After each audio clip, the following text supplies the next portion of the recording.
Chapter 9. "How did you?" spluttered the cellist. "Spoke to the student coordinator," replied the DJ as she climbed out of the box.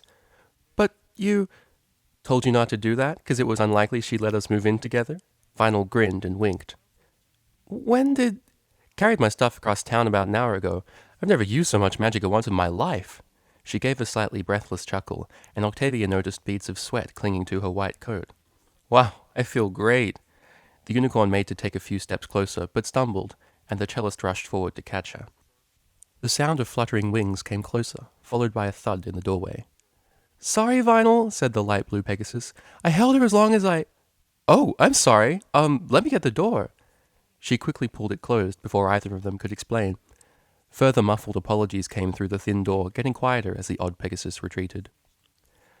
Vinyl seemed to have accepted the fact that she could no longer stand, happily going slack in Octavia's hooves.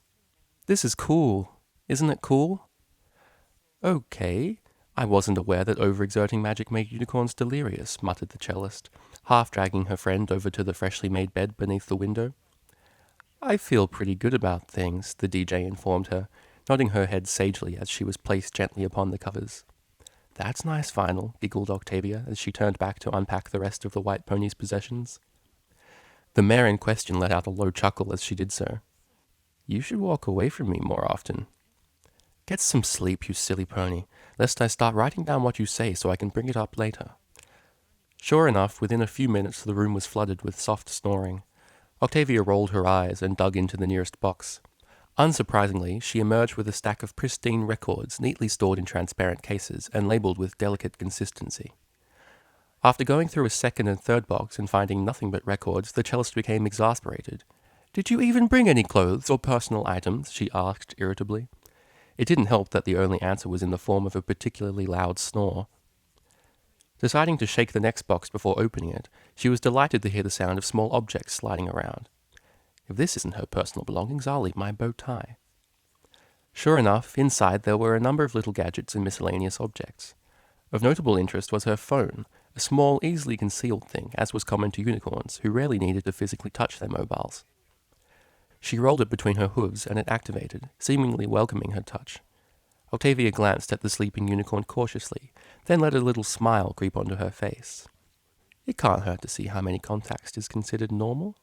I won't look at any messages, though, not unless my hoof slips. Her eyes widened as the names began to scroll. Oh my. There were hundreds. Although some were named That Dude with the Goatee and Red-Maned Mare, there were still a great many with proper titles, far more than the grey mare had anticipated. Compared to her own meager list of 3 numbers, Vinyl, her mother, emergency services, she felt like an inexperienced player in a complex social game. Oh dear, I've accidentally opened her recent texts. Strangely enough, aside from some pony named Shady Sex Bomb, she was the only pony Vinyl had texted in the last couple of weeks. Where are all her party invitations? Does she call them instead of texting? That seemed the most likely answer, but Octavia resisted the urge to look through the recent calls. What if she's as bored and lonely as I am? Oh, thanks Celestia, she found a way to have us share a room. Things were looking up. Curiosity satisfied for the moment, she carefully placed the various keepsakes and such upon Vinyl's desk. There was still a lot of unpacking to do, not to mention some shuffling of the furniture. A mixing table really shouldn't sit in the center of the room. The DJ awoke to the soft, deep, reverberating tones of a cello somewhere to her right. Raising her head a few inches, a magnificent scene revealed itself. There, sitting on the bed opposite her, half covered in the speckled orange glow of sunset shining through rain, was Octavia. Eyes closed, absorbed in her work, hoof gently guiding the bow across the strings, she struck a memorable sight. And in the waking days of the sleepy DJ's mind, the sight became positively angelic. Gasping, the unicorn finally remembered to breathe, and in doing so unintentionally alerted the subject of her fascination. Those amethyst eyes flickered open and trained themselves on Vinyl. "Oh, you're awake! Sorry, I always practice at sunset. I should have gone somewhere—" "No," croaked the DJ. Clearing her throat and sitting up slightly, she continued. "It's cool. Can you keep playing, please? I gotta do something." Octavia frowned, but did as she was asked, resuming the piece with the calm skill of a master. Vinyl slipped off the bed and padded across the room, giving the cellist an almost reverent berth. From the neatly stacked school supplies that had transported themselves onto her new desk, she withdrew her sketchbook and pencils. Upon seeing it, Octavia's cheeks flushed red. Vinyl, I'm not very good at... Shh, hushed the white pony, positioning herself in front of her roommate as if she was in a daze. And dazed she was, now exposed completely to the musician before her. Higher thought processes escaped her, instead replaced by an insistent congenital urge to create. Together they sat, one reciting and the other creating, in the dusk bloom. As the most perfect of moments are wont to do, it ended too soon. The sun drifted completely beneath the horizon and broke the two ponies from their mutual waking dream. Octavia lowered her bow and stretched her suddenly aching foreleg as Vinyl looked up in surprise at her odd position on the floor. "Why am I sitting here?" she muttered, climbing to her feet and cracking her neck. "You were drawing." The cellist gestured at the sketchbook, currently open on an image of a pony with a... "You were drawing me." I guess I was. And you were playing for me." They frowned at each other. After a moment of silence, Vinyl snorted and started to chuckle. "What the heck are we doing?" She laughed even harder. "I have no idea." Octavia burst into a fit of giggles. The absurdity of the situation only fueled their mirth. "Not even a day of living with you, and I already feel like I've been drugged." "It's all downhill from here, Philly." The DJ tossed the sketchbook back onto her desk and climbed up onto the bed beside her friend. "Oh, Celestia, why did I agree to this?" "You didn't. That's why it's so awesome." She playfully jabbed a hoof into Octavia's side, eliciting a squeak. "Oh? What's this?" A devious grin parted her lips. Nothing. Don't do that again." Saying that was practically an invitation, and the unicorn dived on the grey pony and brought her hooves in for full effect, rubbing and tickling her stomach with glee. "Ha ha! No! Stop! No! Please!" "What's that? You trailed off a bit at the end." Vinyl redoubled her efforts, despite the mare's struggles and hysterical laughter. "Vinyl, I will kill you!" With a mighty buck, she rolled the two of them off the bed, narrowly missing her abandoned cello and landing with a thud on the carpet. They lay there, panting and staring at each other, almost muzzle to muzzle.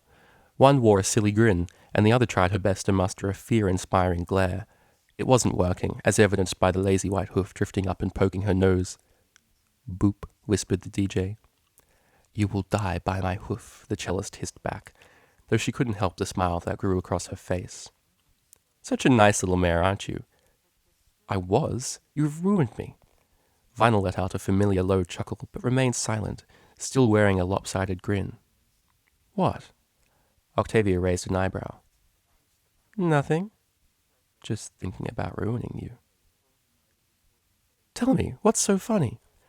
"You probably wouldn't find it funny." Her mind raced, knowing that the other mare wasn't going to drop the issue. "Only one way to find out. Tell me." "All right, I was thinking... You think you're ruined now? Just wait. This is just the beginning." She gave the most evil grin she could manage for emphasis. "Oh, shush. I don't think you're as bad as you pretend to be." Vinyl moved slightly closer, glasses masking her wide eyes. "Let me show you how bad I am," she said softly, heart pumping so hard she was afraid it might burst. Octavia followed suit, apparently interpreting the movement as conspiratorial rather than anything else. "How? Have you got pranks planned?" She giggled at the thought. Yeah, sure." "What am I doing? Was I really trying?" "Well, try not to include me in any of them. I'd rather stay off the university blacklist for as long as possible, though I suppose now I'm sharing with you it's an inevitability." She chuckled and brought her own hoof up to tap Vinyl's nose. "Boop." The DJ forced a laugh, her brain still reeling from certain thoughts. "Yeah, pretty much." "Well, if you don't have any pranks planned right now, we should get something to eat. All that getting tortured by you has left me famished." Octavia climbed to her hooves and helped her friend do the same. "Good idea. Anywhere in mind?" Vinyl tried to keep her tone even as she shook her head to dislodge some persistent mental images. "Perhaps Blues Tavern, for nostalgia's sake?" The pair shared a warm smile. "Sounds like a plan." In contrast to the chilly grey streets outside, the tavern was warm and brightly lit. Ponies laughed with their friends as they let the stresses of life trickle down the sides of their mugs. A group of hard hat-toting worker stallions had taken 3 booths, including the corner one, so Vinyl led her roommate to a table on the less rowdy side of the bar. I didn't even know this place served food, muttered the unicorn, floating some menus over from the bar counter. It's nothing really extravagant, but it will do. My mother took me here once, when we came to inspect the campus grounds. Yeah? Sounds like you and your mom are pretty close. Well, to some degree, I suppose so. Octavia picked up one of the tall menus and hid her expression behind it. What about your parents? Idly browsing down the array of greasy foods, Vinyl shrugged. They're lame. Kicked me out as soon as I turned 18. The cellist gasped, forgetting her own troubles in an instant. They what? How could they do that? Pretty easily, apparently. That's horrible. Who needs them? Besides, if I hadn't got kicked out, I might not have been able to move in with you so easily. Well, still. The topic slipped away as a tall, blonde-maned stallion approached. How can I serve you? He drawled, accent offsetting his manner. Large hay fries and a deep-fried daffodil kebab, announced the unicorn, slamming her menu down with more force than was necessary. Excellent choice. And for the missus? Vinyl opened her mouth to correct him, already preparing a fake laugh to dispel the anticipated awkwardness, but Octavia spoke too quickly. I'll have a daisy salad, please. Another good choice. Coming right up. Marching away, the odd stallion began to whistle, completely unaware of his actions. Octavia, you know what a missus is, right? It was the cellist's turn to shrug. A slang word for friend? Almost. Well, not almost. Not even close, really. The white man couldn't help but chuckle. Well, what does it mean then? Like partner. As in partner. Female partner. Oh. As expected, her cheeks flushed red with embarrassment. So now he thinks... Yep. Oh dear. I'm very sorry, Vinyl. Is there a dictionary or something where all of these slang words are defined? I seem to be making this mistake often. Don't worry about it. You'll get the hang of slang eventually. Should I go find that waiter and explain it? The DJ sat upright instantly. No. I mean, it's not important enough to bother with, okay? All right. It was just an idea. Silence reigned for the next few minutes, punctuated only by the ambient noise around them. Octavia felt awful and had yet to stop mentally kicking herself. Vinyl must get so frustrated with me sometimes. Why must I be so awkward? Thankfully, Vinyl seemed to be tactful and polite enough not to make fun of her. Whatever she'd done to deserve such a tolerant roommate, it wasn't enough. A little grateful smile tugged at the corner of her mouth. A better best friend she couldn't have hoped for. For her part, Vinyl was busy studying the table carefully, only because she had an appreciation for well-built furniture, not because she wanted to keep her mind from wandering. It did that enough already. The giddy feeling that spread through her every time she relived the waiter calling Octavia her missus. Oh, seriously, brain, shut up. It was a relief when the food finally arrived. They both dug in immediately, not daring to leave a moment for conversation. As her stomach slowly filled up, the DJ felt her mood improve significantly. That was why she kept having weird thoughts. Her brain was just food deprived. It made sense. I'm feeling good. Want to hit up some clubs? She asked, ignoring the glances ponies threw at her from nearby tables. After dinner? That's just asking for trouble. Octavia delicately pushed her plate forward and dabbed at her lips with a napkin. Vinyl snorted. You've had half a salad. You'll be fine. Plus, we don't have to drink if you don't want to. Biting her lower lip, the cellist fiddled with her mane before shaking her head. I can't believe I'm saying this, but I'm honestly tempted. However, I have a history lecture tomorrow that I'd rather not miss. I guess I was wrong. You're still a nice little mare. She stuck her tongue out, and the grey mare rolled her eyes. Hey, it's almost 8. We better get home in time for homework. Oh, ha, ha. Though I really should get started on my homework. They stood up and walked over to the counter amid giggles. Octavia carefully began to count out each bit until Vinyl tossed a hoofful of coins onto the counter and pulled her away with a grin. Pretty impressive, huh? The DJ raised her eyebrows behind the purple shades as they walked out onto the street. What was? Paying that much for the meal. I mean, I looked pretty cool, right? I'd suppose so. Seemed like a waste, though. You could have saved those bits for the next time we go out. A white hoof smacked into a white face. That wasn't the point. Well, what was? The simple question hung in the cold night air. Vinyl looked at the ground, studying each step. I don't know, she muttered. Together they ambled into the welcoming darkness in which emotions could hide.